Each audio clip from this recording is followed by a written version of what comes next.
وقل جاء الحق وزهق الباطل إن الباطل كان زهوقا শুনেন সবে বেনামাজি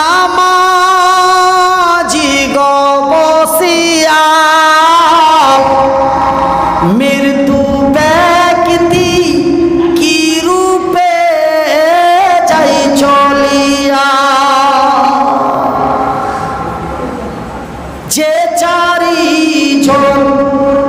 যে চারিজন লইয়া যাবে কবরে সে চারিজন সঙ্গে যাবে বুঝি রে যেই চারিজন লইয়া গেল কবরে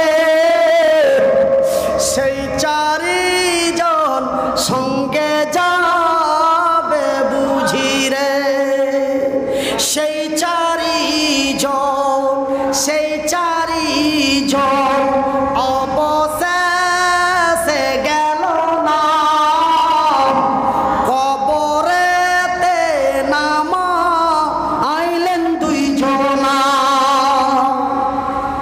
অবশেষে সে চারিজন গেল না কবরে তো নামাইলেন দুইজনা কবর থেকে সেই দুইজন উঠিল মৃত্যু ব্যক্তি কেন্দে কেন্দে বলিল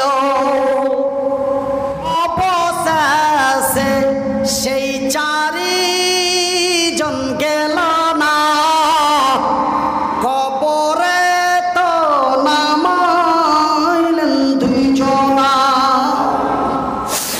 কবর থেকে সেই দুইজন উঠিল মৃত্যু ব্যক্তি কান্দ কান্দ বলিল কোথায় আছো প্রাণের বাজান গো বসিয়া হিসাব কিতাব চালু ওই মৃত্যু ব্যক্তি কবর থেকে বলছে কিন্তু আমরা শুনতে পাই না কোথায় আছো প্রাণের বাগ বসিয়া মৃত্যু ব্যক্তি কি রূপে যাই চলিয়া কোথায় আসো প্রাণের মাগ বসিয়া কোথায় আসো প্রাণের মাগ বসিয়া দুধের দাবি দেও গোয়া আমায় ছাড়িয়া কোথায় আছো প্রাণের বিবি গো বসিয়া কোথায় আছো প্রাণের বিবি গো বসিয়া মোহরের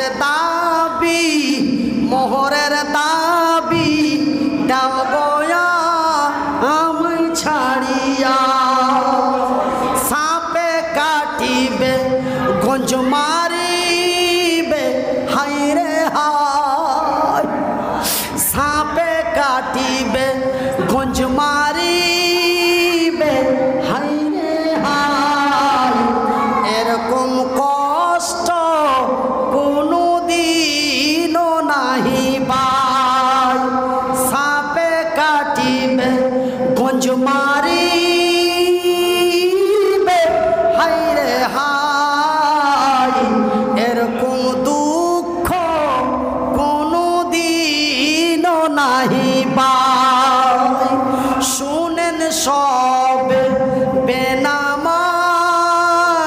গো বসিয়া, মৃত্যু ব্যক্তি কি রূপে যাই চলিয়া। যদি এমনই মায়া থাকে তবে সে এত দয়ালু দয়াময়া থাকার পরেও আমরাকে একটার পর একটা বিপদের মধ্যখানে ফেলে দিচ্ছে বা পড়ে যাচ্ছি।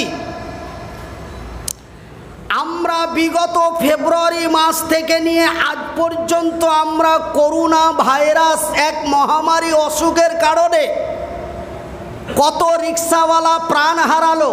কি কচিদের খোকাদের খেতে দিতে পারে না, আব্বা আব্বা বলে পায়ের কাছে গড়াগড়ি করে।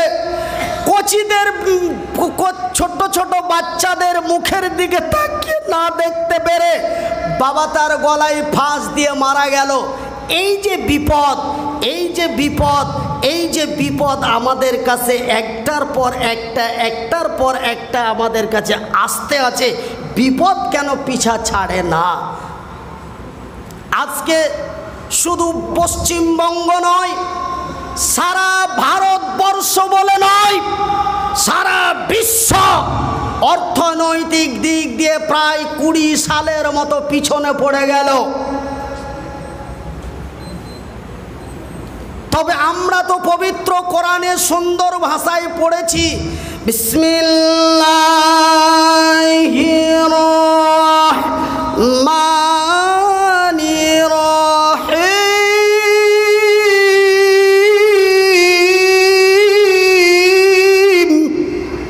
আমার আল্লাহ বলছেন, কি বলছেন? আর রহমান,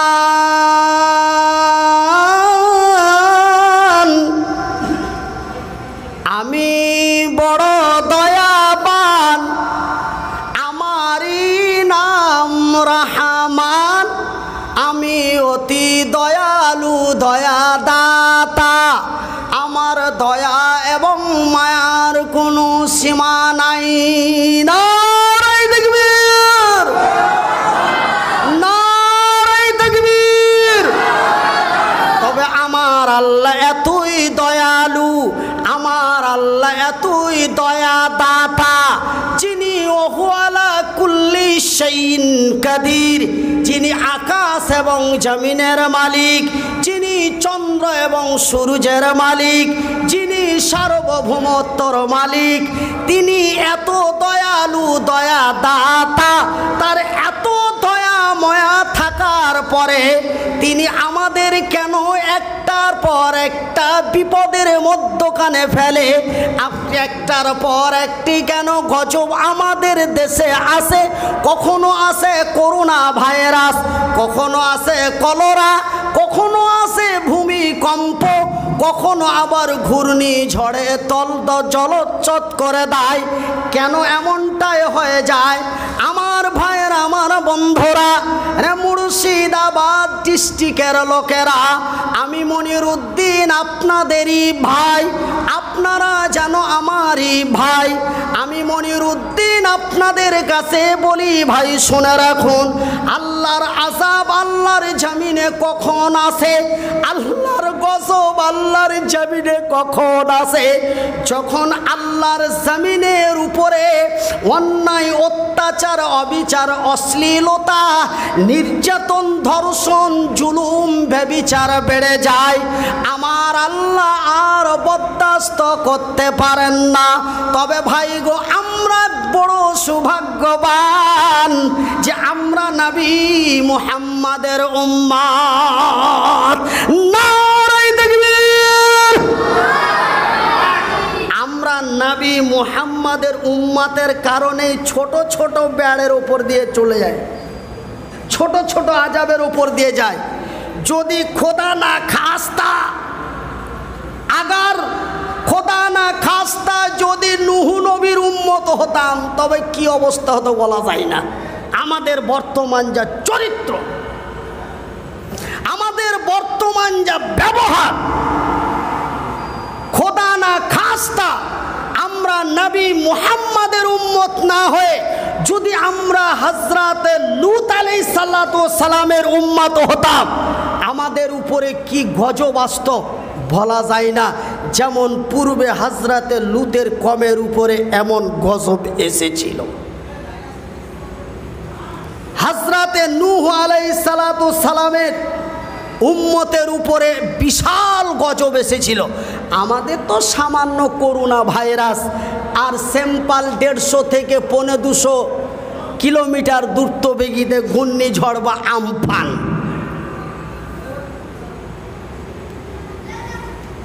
কিন্তু ভাইজান, আমি একবার মনে মনে চিন্তা করি যে আমরা মনে হয় হযরতে লূতের কম থেকে খুব ভালো না।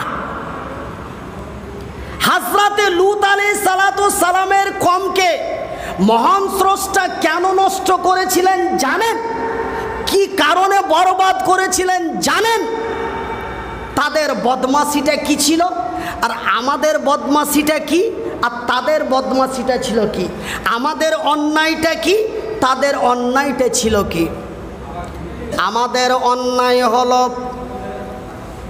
আমরা মসজিদ ছেড়ে দিয়েছি, আমরা সত্য কথা ছেড়ে দিয়েছি, আমরা অপরের মালের উপরে লোভ করেছি, নিজের বিবিকে বাদ দিয়ে অন্যের বিবির পিছনে ঘুরছি।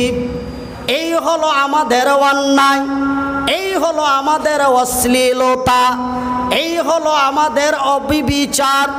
আমার ভাইয়ের, আমার বন্ধুরা, কিন্তু ওই হযরতে লূত আলাইহিস সালাতু ওয়াস সালামের উম্মতেরা তারা এমন এক অন্যায়ের মধ্যে লিপ্ত হয়েছিল, তাদের অন্যায় ছিল একটাই, কিন্তু আমাদের অন্যায় হলো নামাজ ছেড়ে দেওয়া, দ্বিতীয় অন্যায় হলো পরের মেয়েকে নিয়ে ঘোরা, তৃতীয় অন্যায় হলো মদ খেয়ে মাতলামি করা, চতুর্থ অন্যায় হলো সত্য কথা ছেড়ে দিয়ে মিথ্যাকে ব্যবহার করা।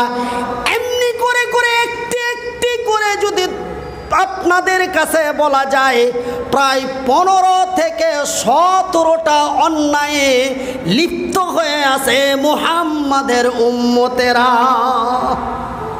কথা কি উল্টা পাল্টা হচ্ছে জি ভাই? একটু বুঝলেন কথা কি ভুল বলছি না কথা বেশি বলছি, কোনটা না ঠিক বলছি? যদি উল্টা পাল্টা কথা বলি ভাই, তবে আমাকে একটু ইঙ্গিত দিবেন, কি গাইছেন গো, মানা করে দিবেন। আমার ভাইরা, হযরতে লূত আলাইহিস সালাতু ওয়াস সালামের উম্মতের একটা অন্যায় ছিল, সেই অন্যায়টা হলো মহান রব্বুল আলামিন তার পবিত্র কোরআনে সুন্দর করে ঘোষণা করেছেন, বিসমিল্লাহির রহমানির রহিম,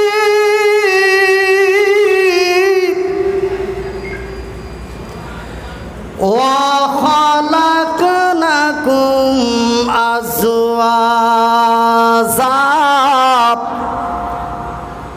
আমি আল্লাহ আমার আকাশের উপর থেকে জমিনের নিচে পর্যন্ত আমার সৃষ্টি জগৎ থেকে নিয়ে আমার মাখলুক পর্যন্ত আমি আল্লাহ যাহা কিছু সৃষ্টি করেছি আজওয়াজা, জোড়া জোড়া। তবে বন্ধুরে, আমার আল্লাহ তৈরি করলেন নর, তারপরে তৈরি করলেন নারী, নর তৈরি করলেন নারীর জন্য, নারী তৈরি করলেন নরের জন্য। নর ব্যবহার করবে নারীকে। কি কি করছো একটু পরে কইর। 10,000 হামেদ শেখের নাতি আমি। কে দিল তুমি? হামেদ শেখের নাতি আমি। হামেদ শেখের লাতি রাহুল শেখ 10,000 টাকা। একবার জোরে বলি আলহামদুলিল্লাহ। তো যাই হোক ভাই, বিসমিল্লার মধ্যেই রহমতের কথা বলতে বলতেই মাশাআল্লাহ এই আল্লাহর ঘরের জন্য 10,000 টাকা দিয়ে দিয়েছে। আল্লাহ তুমি তার নেক দান কবুল করো, একবার জোরে বলি আমিন। তবে আমি এই মসজিদের ব্যাপারে একটা হাদিস বুখারী থেকে পাঠ করে রেখেছি, ইনশাআল্লাহ আমি এগিয়ে আসছি, একটু আপনারা ধৈর্য দিন, ধৈর্য রাখুন। ইনশাআল্লাহ বৃষ্টি এসেছিল, চলে গেছে, বলি আলহামদুলিল্লাহ।